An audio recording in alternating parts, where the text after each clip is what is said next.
Assalamu alaikum. Please turn off all cell phones until after Jumah, please. Thank you.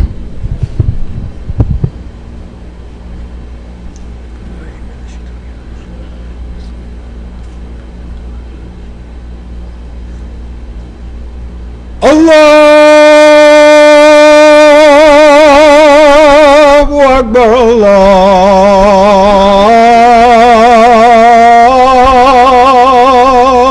Allahu Akbar,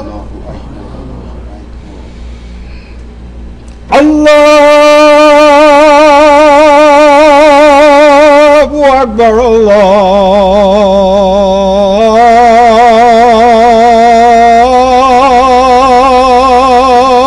Allahu Akbar. Ashhadu an la ilaha illallah.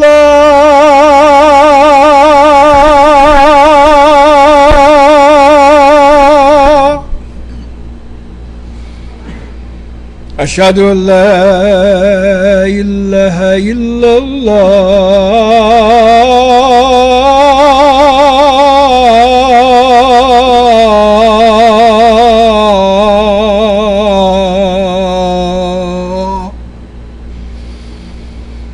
Ashhadu anna Muhammadan Rasulullah. Ashhadu anna Muhammadan Rasulullah.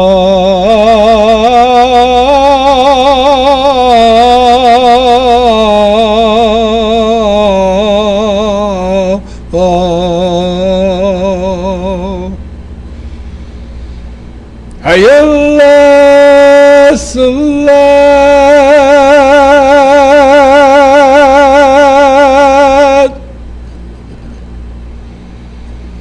Hayya ala salat.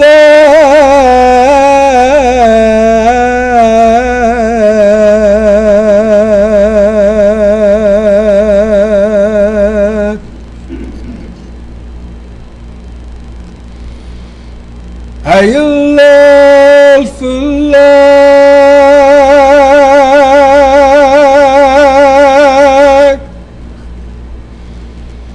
Hayya ala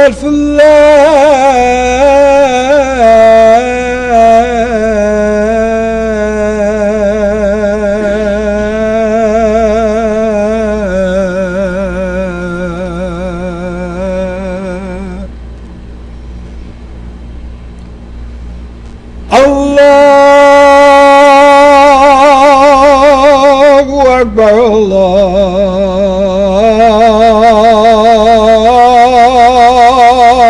Allahu Akbar. La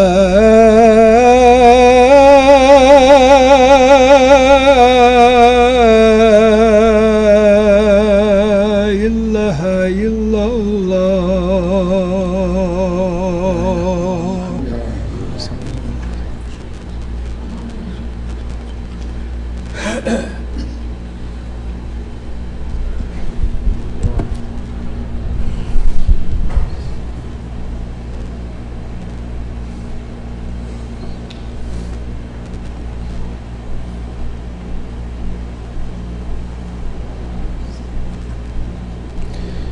أعوذ بالله من الشيطان الرجيم.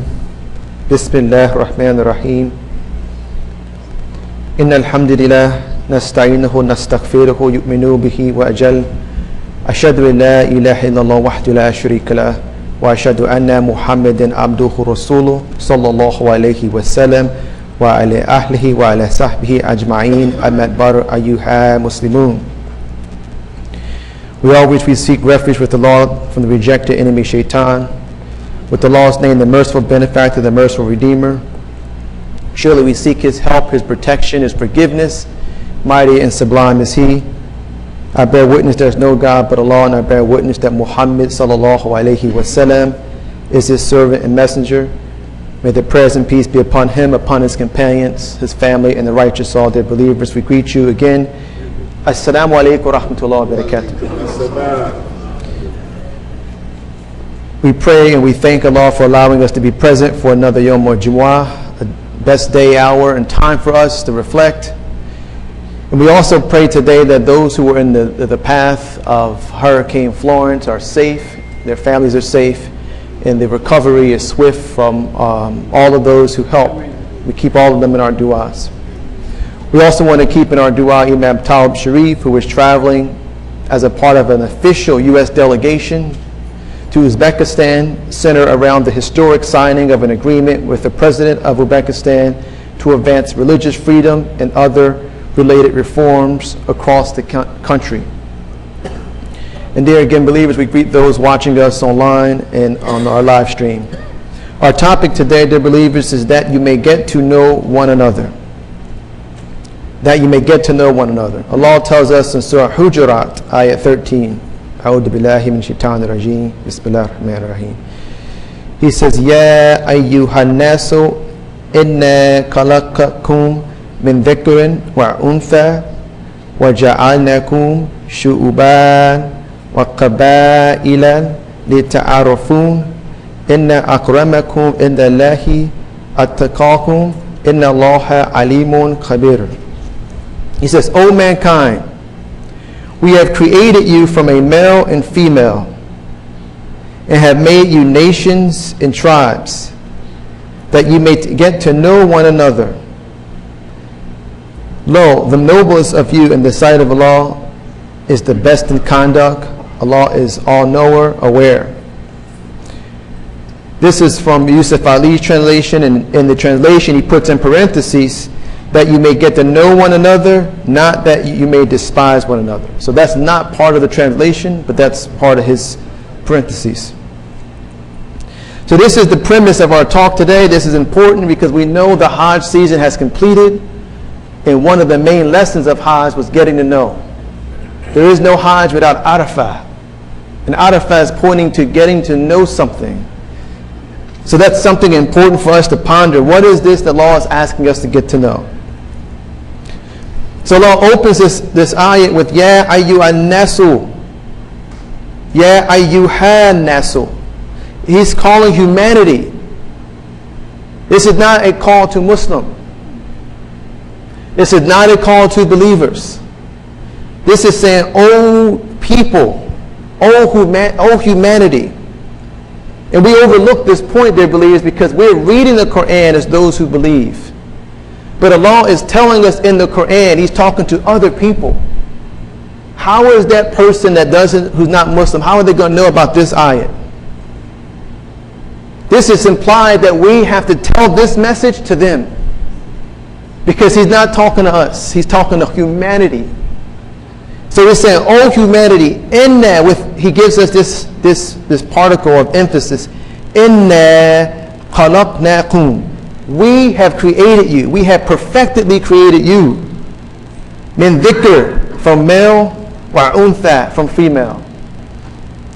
So He's given us this powerful call to all people. Then He tells us with emphasis, surely we have created you from male and female. And this, in fact, has double emphasis because it's calling your attention in the beginning, and it's also telling you something powerful throughout the verse. But He's saying that He's perfectly, khalaqtum or khalaqnakum is something perfected. He's perfected in creating the male and female. And then He goes on to say that He has created us into nations, shu'ab, and tribes, kaba'ila. But we shouldn't also, this translation is not as clear, because when you think of the word shu'ab, it's dealing with branches. So if you have an oak tree, the oak tree has branches. Those branches are related to the tree. So even though Allah has placed humanity in different parts of the world, we still have, this is still the same tree, same branches. So when we think nations and tribes, we may start to think, well, some tribes are different than others. Some people are different than others. And yes, they may have their own particular things they do, their interests, but the human being is the same. So when we read this, we need to see that, yes, think of it as we have placed you throughout the world. Don't get hung up on the nation and tribes, because that is a distinction that we shouldn't think of clearly in that way. Then Allah says something very powerful at the end of the ayat.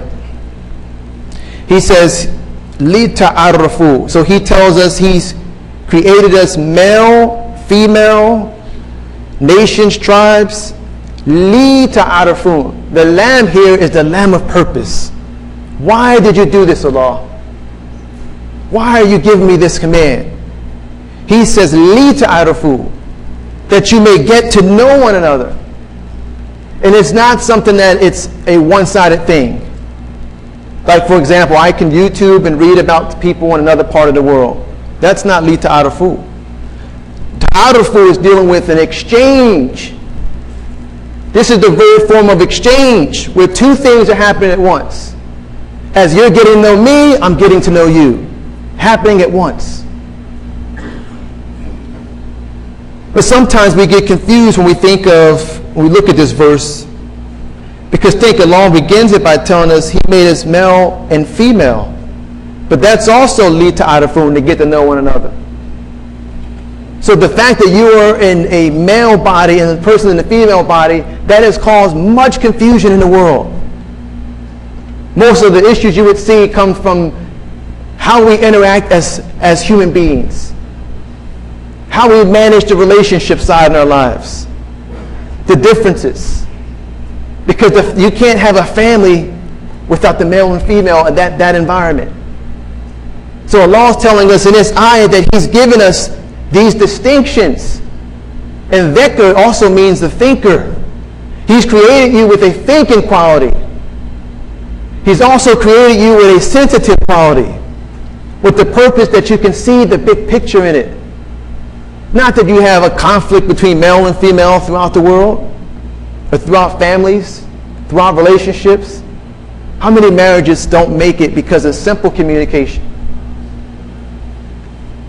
And Allah is telling us, I've given you this spouse as a garment so that you can get to know one another and see the benefits. How many countries, families, communities divide due to differences and miss the big picture. So when you read this ayah, the lamb is something very important. And again, Allah has opened this ayah with an attention getter. He wants you to think clearly about this. And we know that we have the Arafat when we go to Hajj. So as we talk today, we're going to talk about getting to know one another. But think about this. This is something that's happening every day in our lives. Every day there's an opportunity to do this li ta'arufu.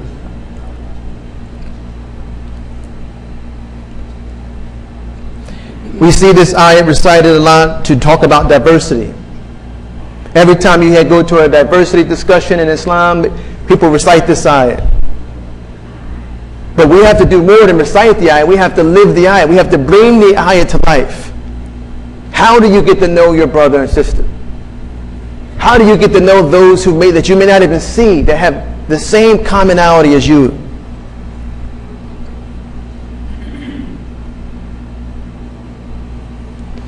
Dear believers, we must truly get to know one another. But we can't get to know one another if we don't know ourselves. You cannot get to know another person unless you know something about you. What is it about you that makes you unique? And we're not talking about just your ethnicity, what language you speak. We're more than that. Those are exterior things. We have to know the human being. What is it about you that's the human being? What does Allah tell us about the human being? So let's start first with this one where Allah tells us in Surah 4, Ayat 1. He says, Ya ayyuhan nasu taqu rabbakum ladhi khalaqakum min nafsin wahidatin wa khalaqa minha zawjaha wa batha minhuma rijlan kathiran wa nisaa. O mankind, be regardful of your duty to your Lord who created you from a single male and female. or He created you from a single essence, nafsin wahidatin. That's one of the first things you must know about yourself. That you come from nafsin wahidatin, one essence. As individual as you want to make yourself, you may individualize so much so that you think that you are so different than everyone else. You must come to this first realization that you come from the common essence. You're just like the tree. If there's an oak tree in America, it's the same oak tree anywhere else. It requires the same substance to live. But what does the law tell us in Surah Nisa ayat 1? Before He tells you about you, He gives you a command. He says, Ya ayyuhan nasu taqu rabbakum. Before you even think about you must think about Him. You must taqwa. You must have reverence for the Creator. Because I can't know me without knowing my Creator. Again, let me say it again. He says, before He even tells you come from one essence, He says, Ya ayyuhan nasu taqwa rabbakum. Have regard of your guardian Lord. Because you did not bring yourself into existence. So before you know about you must learn about your Creator. And those who try to skip that and use other means that say, hey, I don't want to believe in a Creator. I'm just going to believe in science. They have difficulties. Because you cannot explain the human being without going to the one who created it. And the Lord tells us, even in Surah Al-Waqiyah, He says, who is it who put the sperm into the woman that caused life? Who created that? Is that you or is that Him? He says, who is it that puts the seed in the ground that causes life?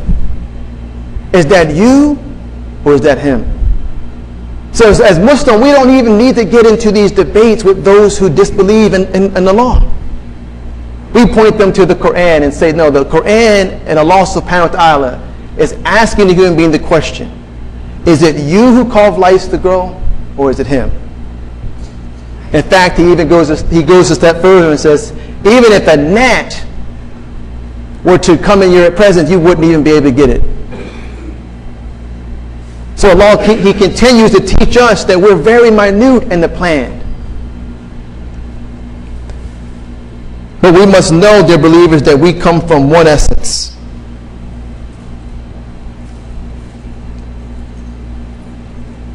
And we come from the essence of our parents, Adam and his wife, Hawa. Allah created both of them. So that what happened in their life happens in our life. What happened in their life, the circle of life that they experienced, where they received guidance and they slipped and they returned to their Lord, that's you and I every day. No one gets to skip that process. Now you can slip and not return to your Lord, but you are created to make mistakes, and it's up to you how you deal with that. Allah has given the human being, even in the very nature of your body, He has built in guidance. It is us that we link and we say, SubhanAllah, I can understand the guidance. The difference between us and those who disbelieve is that when we try to do something like put something in our bodies that causes us harm, our bodies reject it and we see that as a sign from our Lord. Someone else may not see the sign, but we see the sign. Dear believers, we don't often see ourselves as connected and linked. We're all linked back to Adam and his spouse. We're all linked. And you may feel, well, I'm not linked. I live in America. I live in D.C. I'm this, I'm that.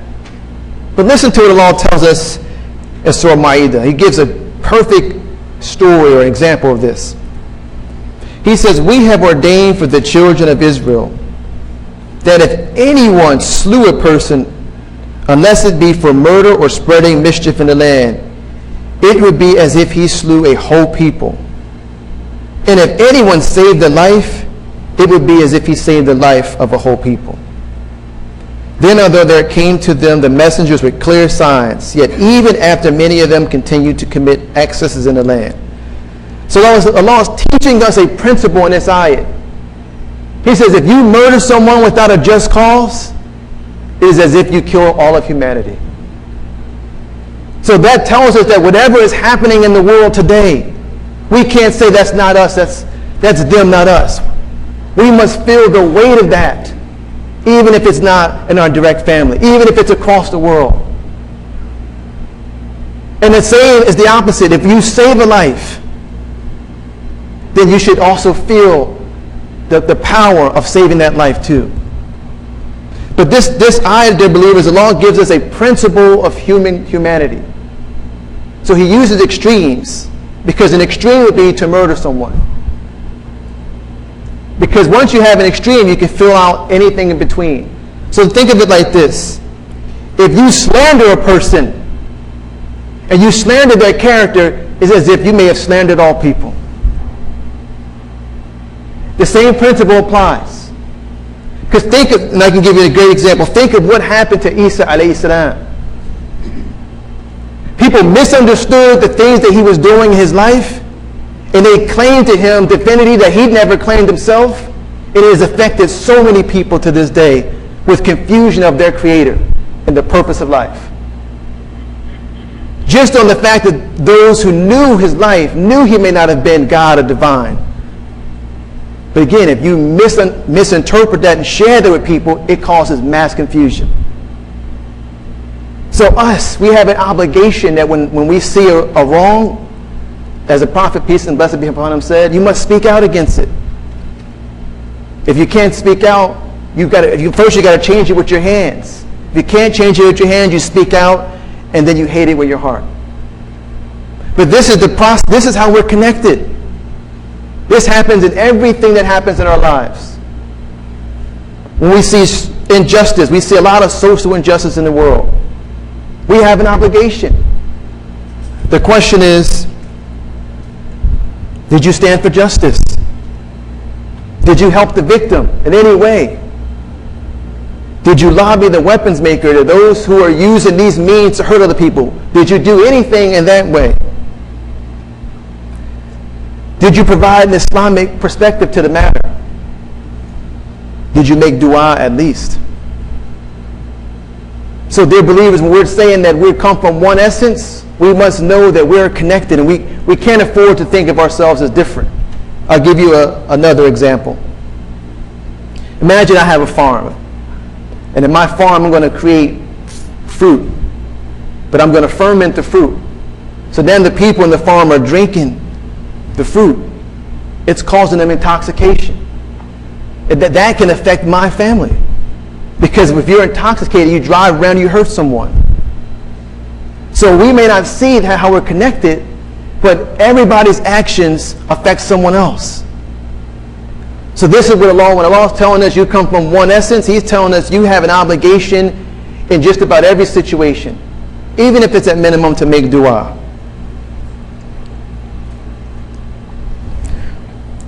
Dear believers, we have a common purpose. And we're still getting to know ourselves. We're still talking about how do we get to know ourselves. Allah tells us in Surah 67 verse 2, He says, "Alladhi khalaqa mauti wa hayati liyabluwakum ayya hasanu amala wa huwa azizun ghafur." It says, it is He who created death and life, that He may try which of you is best in deeds, and He is exalted and might often forgiven. Again, He says He's given us death and life. Every day you wake up, you've been created to be tested. And that's every single one of us. So we must think of, when we're thinking about our common life, we must understand that we're going through different tests and trials every day. And we're created to be tested. And Allah gives us that lamb of purpose. He says to test you to see who is best, who is hasanah amala, who is the best in conduct. That is the meaning of life, dear believers. And we're tested in just about every circumstance. We're tested in our gifts. Allah has given us Some gifts, some of us have gifts that others don't have. That gift that you have, if you're someone that is great with math, someone who can memorize Quran, someone who can build, that is a test for you, because you don't have the option to say, I'm not helping community. Allah has given me these gifts, I'm just going to just be me. That is a test for you. Allah tests us even in our knowledge. No matter how many degrees you may have or not have, that degree is a test for you. How is it going to benefit humanity? We don't just pursue knowledge just to have it. If we're going to get a PhD in whatever the field is, that PhD must help benefit humanity. Otherwise, it becomes a burden. Allah tests us in our wealth. We're tested with wealth. Are we going to spend in the cause of Allah and help those in need? Or are we going to hoard our resources? And this is a big test, dear believers, because think about it. In this society, it's all about the individual. But we have an example of Muhammad sallallahu alayhi wa sallam. When he had wealth, he would try to disperse it the same day. There's been reports where he would be depressed because he could not get rid of the wealth he had to the community the day he received it. Here we are, we're checking the 401k, looking at the balance go up, up, and up. And here he was, not even eating without all of the people eating in his home first. Sometimes they would complain, Ya Rasulullah, why do you not eat when everybody else is eating? So we're tested with our wealth and our possessions and how we see these things. And we must stick to his example and not be consumed by what the world's saying by more, more, and more. We're tested in our relationships. Big test. Mother, father, son, daughter, husband, wife, children. Big test. And all of us are experiencing it, whether we're in this masajid, this country, this location. It's just one of those parts of life. But we also know, dear believers, that Allah has allowed the shaitan to have respite and to agitate us as human beings, to disrupt the human family, to have you mistake the test or not even perceive it. So, dear believers, we must know, in order for us to get to know each other, we must know some things about ourselves. One, that we come from one essence. Two, every day we're created to be tested. And all of us are experiencing similar tests. Dear believers, in Islam, we know Islam is built on 5. Shahadatain, prayer, Siyam, Zakat, and Hajj. So if you're going to build a structure that requires 5 pillars, you know when you have the 5 pillars, that structure is going to be solid. It may stand on 2, but maybe tipsy. It may stand on 4. But if you're going to build a structure, you can go to any architect or construction builder and say, hey, can I build this on 4? They may say, I don't know. You can try it. It may work. But Allah has built Islam on 5. And the Hajj, dear believers, is the test in the 5th pillar to bring this getting to know us to a clear perception. Allah tells us, He says, وَأَتِيمُوا حَجَّ وَالْأُمْرَةِ لِلَّهِ فَإِنْ أُحْسِرَتُمْ فَمَا اسْتَيْسَرَ مِنَ الْحَدِيِّ. It says, and complete Hajj and Umrah in the service of Allah. But if you are prevented from completing it, sending offering for sacrifice, such as you may find, and do not shave your head until the offering reaches the place of sacrifice. Dear believers, in the second half we're going to talk more about how the Hajj bring this to life. But we must be those who, if we didn't make it this year, we have to make intention. We have to make intention. It comes before Disney World, before Hawaii, before the Caribbean. And I'm not trying to make you feel bad if you've been these places, because many of us may not have the right education about the importance of it. Some of us come from an environment where you go to Hajj just when you get older. That is not the case. This is a command. The law says, Wa'atimu, complete. This is a debt. Islam is a deen. Deen means debt. And the biggest debt we have is the debt we owe to Allah.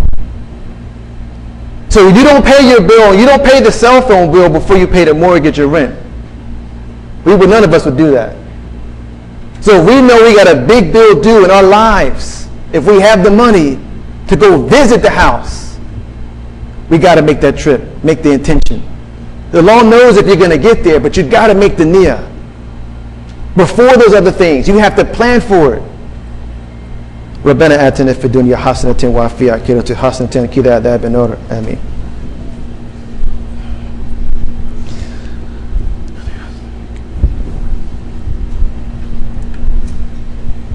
Bismillah ar-Rahman ar-Rahim. Alhamdulillah Rabbil Alameen. Dear believers, our theme is getting to know one another. And we just want to focus on a couple components of the Hajj that will bring this into clear focus. So when you go to Hajj, you're seeing the oneness of humanity. This is a small picture of it here.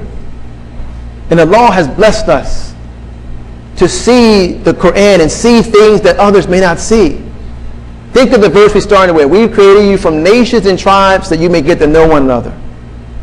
Then imagine you come from a country where there's just one ethnic group, like Indonesia. When you're reading the Quran, you have to go to Hajj to see that reality. Because you may only see your ethnic group. We are sitting in a masajid right now where we can lead to Arafat in some capacity because we see humanity here.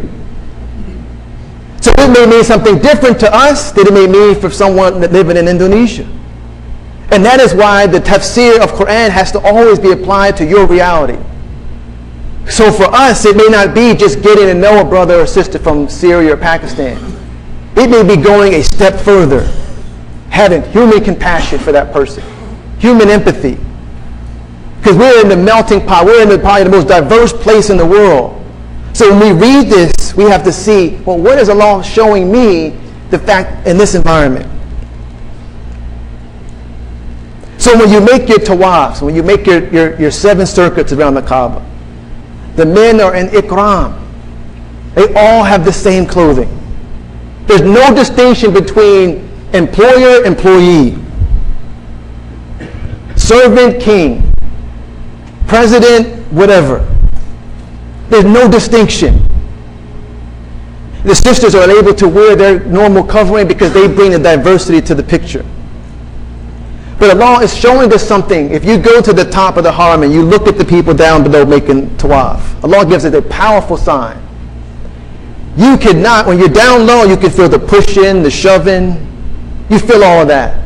But when you're up top, you see one sea of humanity making the tawaf. You don't see people who have differences. You don't see the brother or sister that just got an elbow. You don't see anything. All you see is the oneness. So Allah is pointing, what He wants us to see, He wants us to be Muslim and one day come to the idea that the human family is one. And all of these human beings are coming to worship the one Lord. When you enter the masjid today, you can't see the distinction in the first rank. You can't tell who's a CEO, who's just unemployed at the first rank. But that's the way Allah wants our mind to think about. When you see the tawaf, it should give you a picture of oneness. But it should also point us to human compassion. Because no matter, you're going to be making tawaf with folks who they don't speak the same language. You will have a difficult time communicating English. But when it's time for you to make your Muqama Ibrahim, what you need is human compassion. You need somebody to give you space to make the 2 rakat. Everybody must do the Muqama Ibrahim when they're making their tawafs. You can't skip that. Everybody has to go do their Sa'id. So what is that telling us? That's telling us that Allah wants to bring you together and show you that no matter where you come from, what your understanding is of Islam, what madhab you come from, what tradition you come from, you still have to be a human being worshiping Allah the same way. There's no special Muqam Ibrahim prayer for different madhabs. Everybody have to make the sa'i between Safa and Marwa. And what people forget is that when they're making that sa'i, do they remember Hagar? Peace and blessing be upon her. Do they remember Hagar? Do they think about her life and her sacrifice? Because if they did, you would not treat women disrespectfully if you make the sa'i. If you have a position of inferiority or superiority over women, then you have not made sa'i. Because you can't take that journey thinking about her, making dua for her, and still come out and treat sisters disrespectfully. As we begin to close, dear believers, we just want to make one more point and then we'll close out. Once you get to Arafat, there's only about 6 or 7 hours time. You don't have a lot of time. You get there, you got about 6 or 7 hours. And during this time, if Allah blesses you to see, you will see humanity praying and making dua. These will be the most powerful dua that you will ever make in your life. The most powerful. There is nothing like making the dua on Arafat, because you don't know if you'll ever come back. And you've waited however long it has taken you from the time you took your shahada and to the time you're standing on Arafat to communicate with your Lord. That's showtime.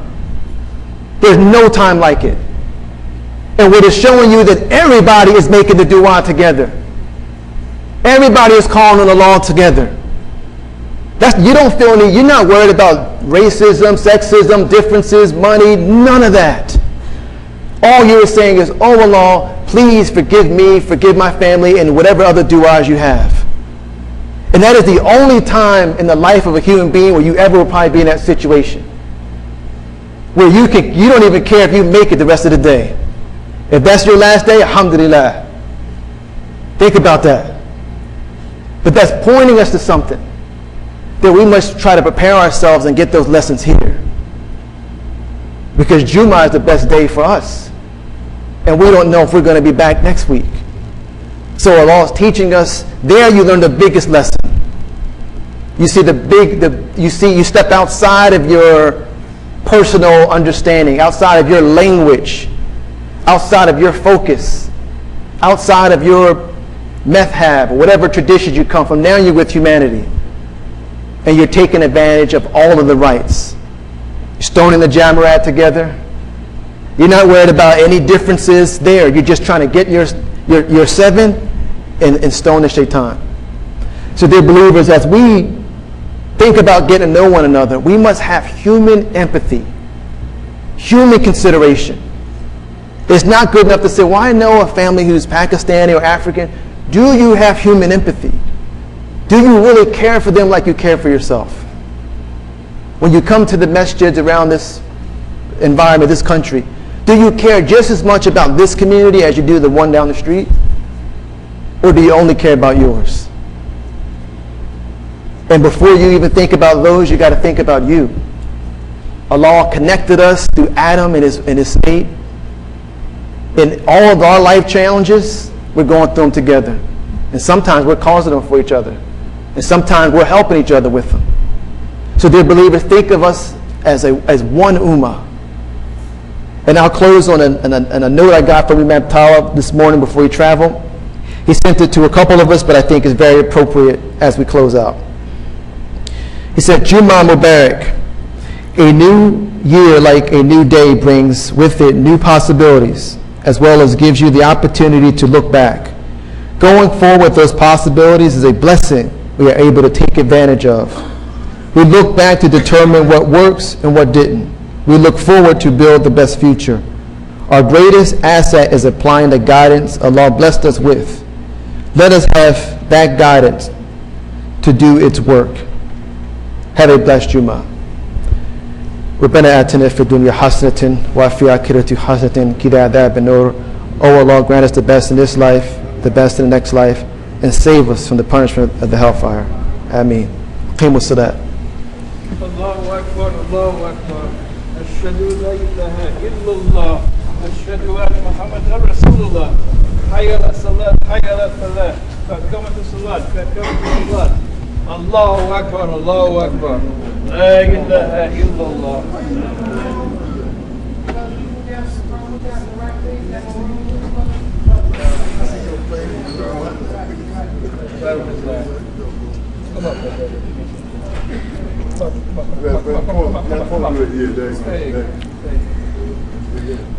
Stop.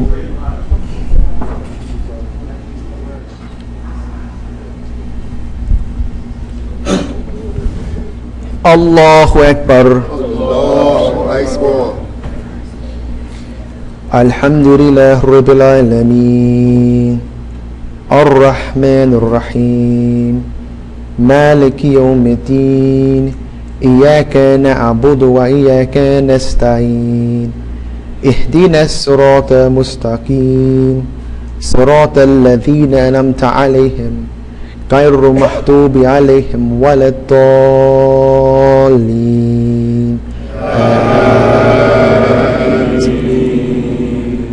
والعصر إن الإنسان لفي خسر إلا الذين آمنوا وعملوا الصالحات وتواصوا بالحق وتواصوا بالصبر. Allahu Akbar. سمع الله لمن حمده. الله أكبر.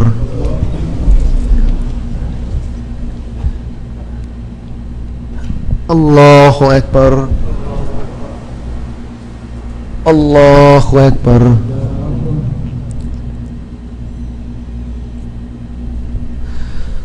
الله أكبر. الحمد لله رب العالمين الرحمن الرحيم مالك يوم الدين إياك نعبد وإياك نستعين اهدنا الصراط المستقيم صراط الذين أنعمت عليهم غير المغضوب عليهم ولا الضالين.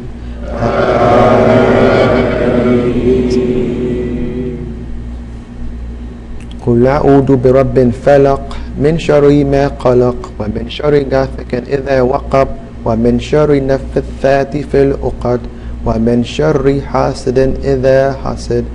بسم الله الرحمن الرحيم. قل أعوذ برب الناس مالك ناس إله ناس من شر وسوسة الناس الذي يوسوس في صدور الناس من الجنة والناس. الله أكبر. سمع الله لمن حمده. الله أكبر. الله أكبر. الله أكبر.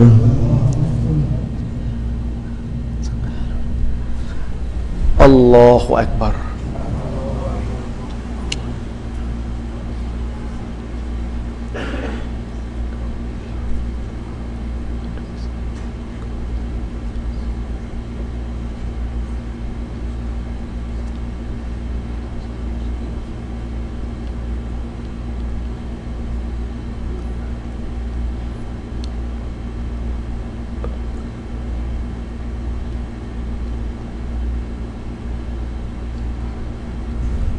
السلام عليكم ورحمة الله. السلام عليكم ورحمة الله. السلام عليكم ورحمة الله.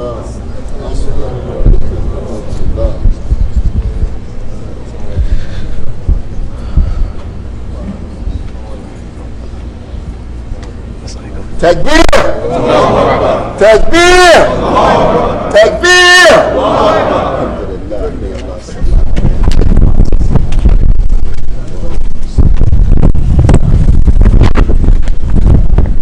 Assalamu alaikum.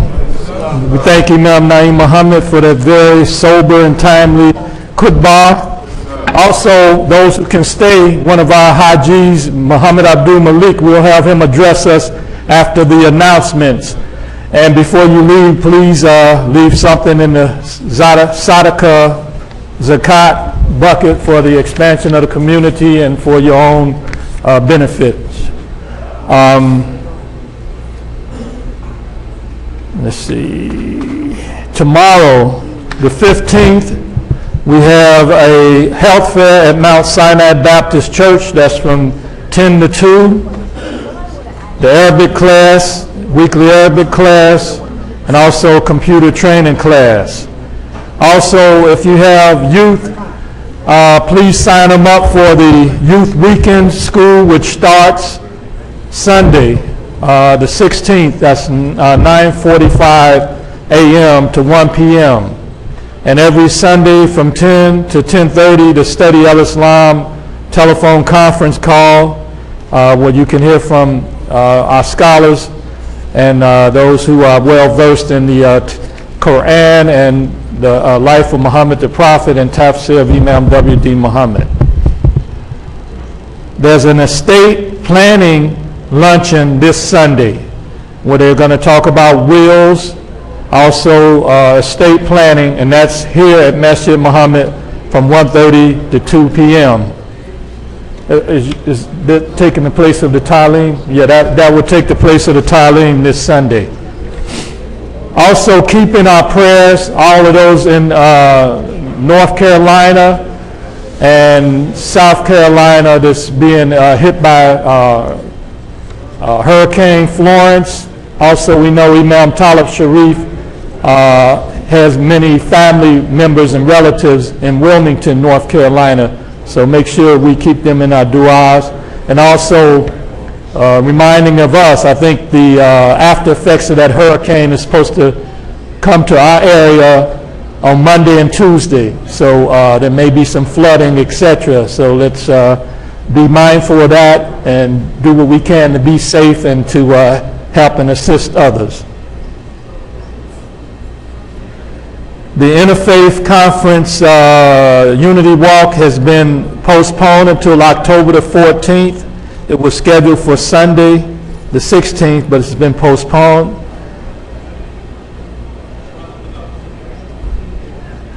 There's a free diabetes self-management workshop taking place on October the 23rd. You can find out more about that at the Kibar Halal nutritional site and at the office downstairs. Muslim Family Day at Six Flags is scheduled for November the 3rd. We need volunteers here at Masjid Muhammad. There's a Pioneer Fund. And after Jumah next Friday, those wanting to help organize the Pioneer Fund, we're asked to stay behind and sign up for that. Keeping our du'as, those sick and shut in. I know Imam Kashif had surgery last week, and I think he was stable the last I heard after the surgeries.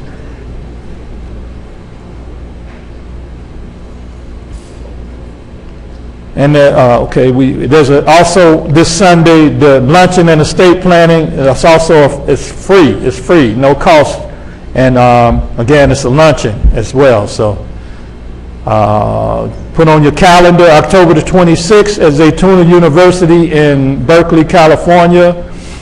From dusk to dawn, his legacy lives. The Honorable Elijah Muhammad, social reformer and liberator, where several scholars throughout the country will be there, and that's also a free event in Berkeley, California on October the 26th and 27th.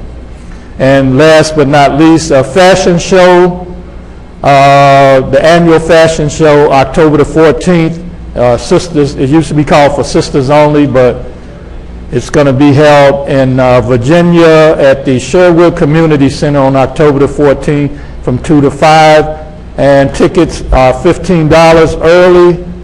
And after the 23rd of October, they're $20. And vendor spots are available. Now, we have two Hajis. Last week, Judge Hassan addressed us, and he would more than welcome to address us again. And I believe next Sunday is also our Hajj reception. So put that on your calendar and try to be there. But we just want them to greet us and give us a few words and some inspiration. Also, is Sister Doreen here today? Okay. Any other Hajis here besides these two that we might not know of? And if you would like, Sister Martha, would you like to say a few words? If you do, we let the sisters go first, and then okay, she'll okay, Brother Muhammad, we'd like to hear from you, and welcome back. Thank you. Assalamu alaikum. It's a blessing to be.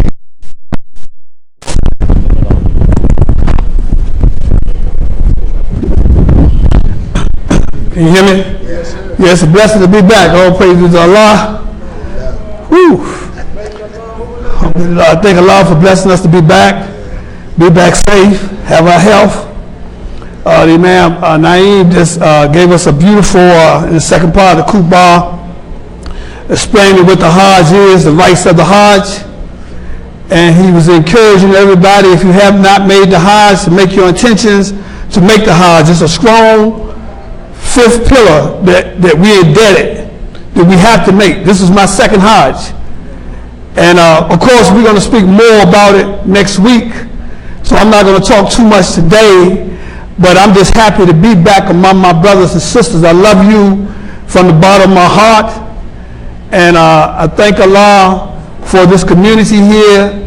Thank Allah for Masjid Muhammad. I thank Allah for being Allah, being the Lord that I know, that I have grown to know. And Allah has shown me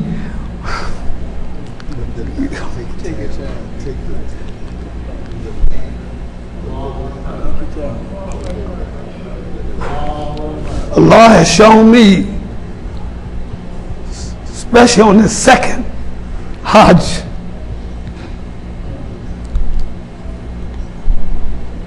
we say that Allah is in control.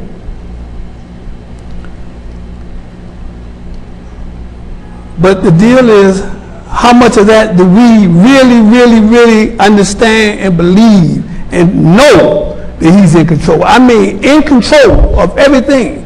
Allah is in control of what's going on right now. That's my point. He's in control.